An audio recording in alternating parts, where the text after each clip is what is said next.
Les ventes de Ioniq 5 EV montent en flèche, battant un nouveau record mensuel aux États-Unis en juillet.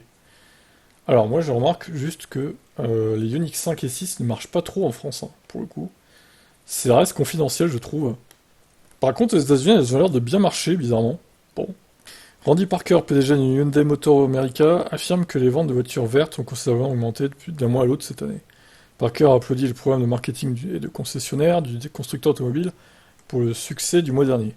À la fin du mois de juin, Electrek a découvert que Hyundai offrait une nouvelle incitation nationale aux conducteurs actuels de Hyundai, représentant jusqu'à 10 000 dollars d'économie. Hyundai a offert un bon de remise en argent de 2 500 dollars aux propriétaires, qui pouvait être empilé sur le crédit de 7 500 dollars. Pour la location d'un véhicule électrique. Ah oui, pour une LOA ou une LLD, quoi. Alors, l'Ioniq 5 ou l'Ioniq 6, oh là là, mon dieu. Je n'aime pas quand il y a l'Ioniq, là. C'est la Ioniq 5 ou 6 sont éligibles au crédit de location de 7 500 dollars.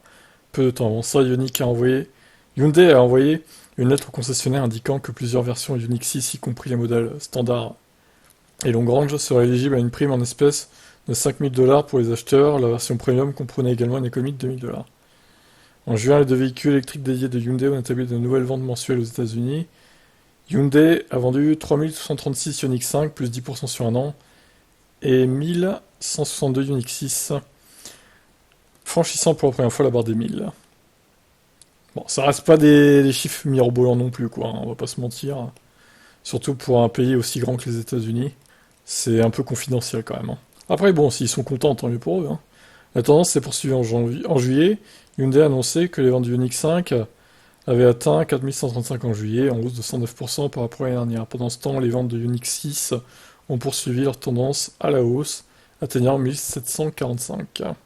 Les ventes de Ioniq 5 sont désormais en hausse de 13% depuis le début de l'année par rapport à l'année dernière, avec 17 776 unités vendues. La Ioniq 6 de Hyundai est à près de 5000 ventes pour l'année. Alors, la Ioniq 6, c'est pareil, elle marche moins bien que la 5, hein, comme en France d'ailleurs. Ça, la mayonnaise ne prend pas trop pour la Ioniq 6, j'ai l'impression. Alors, par rapport à Kia, du coup, même groupe, les ventes d'IV6 ont atteint 1937 en juillet, en hausse de 13% en glissement annuel. Cependant, les ventes depuis le début de l'année sont en baisse de 39%, à 10 265 avant l'un des plus grands lancements à ce jour, l'IV9. Le premier SUV électrique à 3 rangées, donc 7 places de Kia. Voilà pour les chiffres de Hyundai et Kia, donc aux US. Bon, par rapport à Tesla, évidemment, il n'y a pas match, hein. Ils prennent cher quand même, hein. Mais bon, c'est quand même des voitures de qualité, globalement. Ça va. Je vous laisse commenter.